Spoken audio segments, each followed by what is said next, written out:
This should be played at high volume, preferably in a residential area.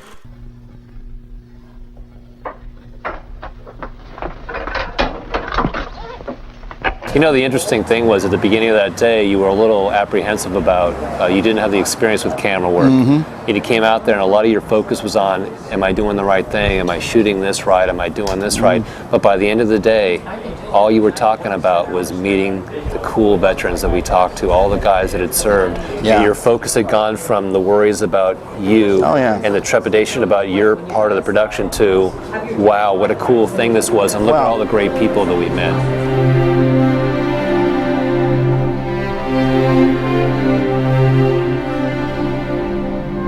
These kids didn't want to be there.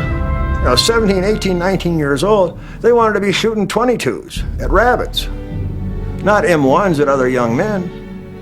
They wanted to be throwing softballs, not hand grenades.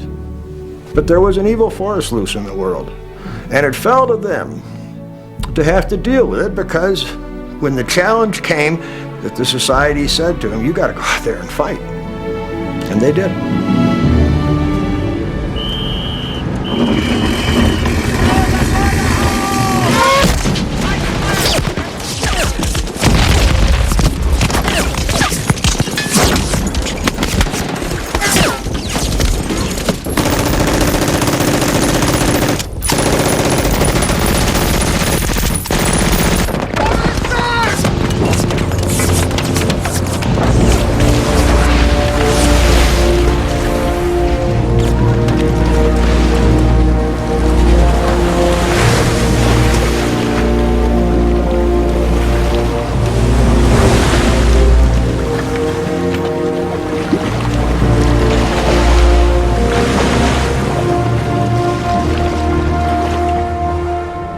It's the 11th month on the 11th day in the 11th hour.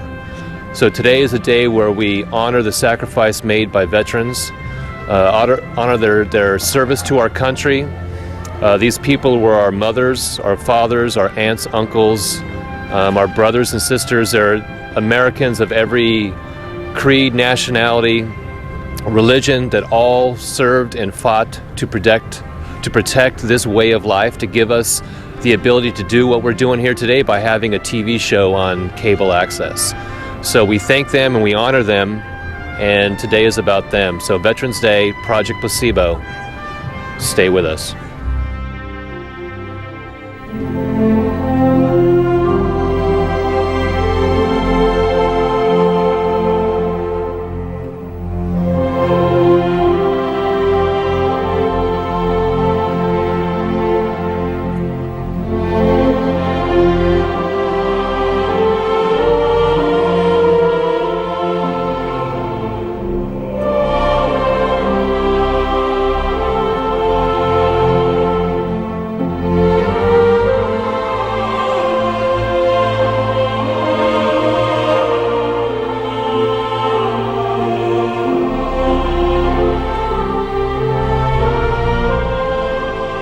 So today I'm down here to honor our veterans, those that have served and those that are serving.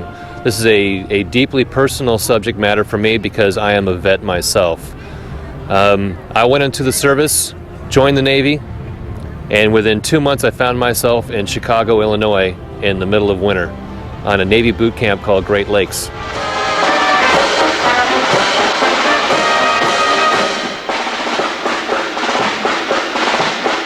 There was no television, there was no newspaper, there was no internet. The only way that we knew what was going on was through finding out through word of mouth from other recruits. So one day that I remember in particular, we were walking through the middle of base and they started playing a Phil Collins song. And no one knew why, because we had never heard music on the base before through the base PA system. We go back to our barracks, we're sitting down, some guy walks in and he has a sad, really depressed look on his face, and he said, I just heard that Phil Collins died today. There's giant cue cards on the wall. Oh, this is mine. I had to throw in some, I just heard Phil Collins die last night. To be honest with you, that really shocked me a lot that Phil Collins died. That's sad. You meet a lot of guys from all over the United States, and from Mexico, because we had a gentleman, a Marine that was from Mexico. And it just, the way they got us all together to work as one unit, and the brotherhood of being a Marine. We were out at 5 o'clock in the morning in a reveille, and I had my rifle. My hands were so cold, I dropped the rifle, which is a sin. And this sergeant walked up and told me to pick the rifle up. And make a long story short, he told me to come check with him at the end of the day. So he chewed me out for dropping the rifle. That made no difference whether my hands were frozen or not. We weren't supposed to smoke cigarettes, right, in the boot camp. And one of our friends basically violated that, and he had to stand in the garbage can, and the captain put 5 cigarettes in his mouth at one time and said, "Light them all up." And so after that, I think there was no violation of the smoking rule after that. They sent me to the fleet, and I was assigned to the aircraft carrier USS Independence in Philadelphia, Pennsylvania.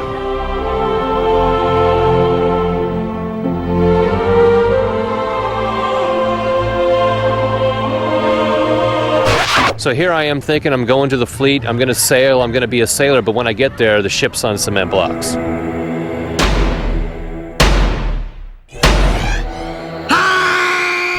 What would you consider your primary duty station? What would you call the spot where you spent most of your time? Aboard aircraft carriers. Which carrier were you on? The Ranger, Kitty Hawk, Enterprise, and sometime on the Ticonderoga. So you were career? Almost. I could have retired, but I spent 8 years in the Navy.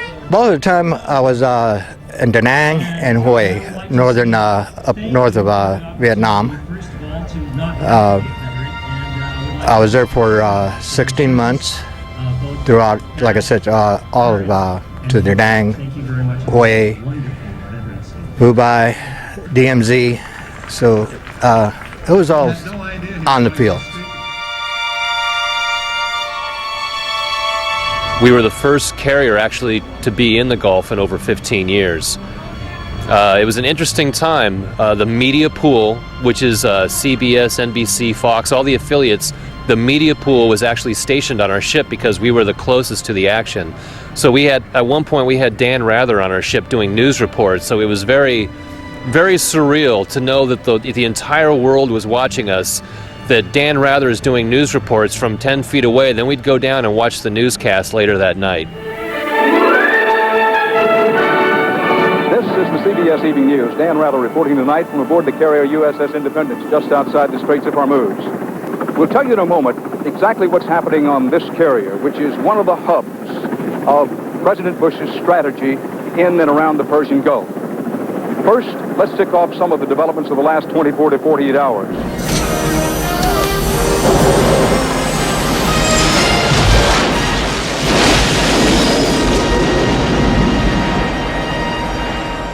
I'm not in favor of war, but the thing is we need to have people that are going to be able to give up their lives so that we can be able to go out and go to church, do the things that other people in other countries don't have that right. In Vietnam, I always considered it a political war. Although I was proud to be there, I was doing my part, but I thought it was politics. As a Marine, I just went there. I had no problems of going to Vietnam.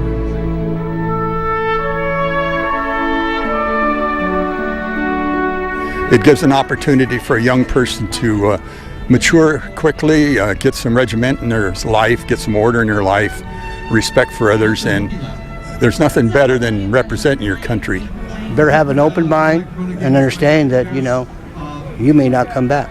My recommendation for those who are interested in going, it's been 18 years since I've been out, and I always say the same things to people when they ask me, should I go into the service? And this is the most honest thing I could say. It was the best thing that I ever did, but I would never do it again. Well, thank you for taking time with us. Thank you for your service to your country, and we appreciate you. Thank you. What you see behind me is a memorial to all those soldiers, both men and women, that have died serving overseas since 9/11. This started out as an art project.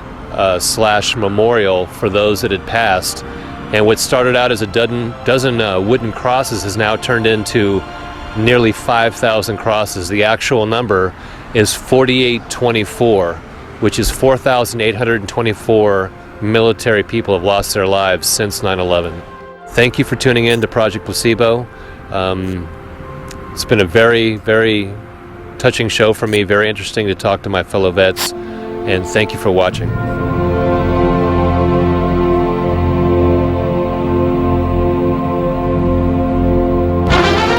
At Brooklyn Navy Yard, the longest, largest, most powerful fighting ship in the world awaits christening.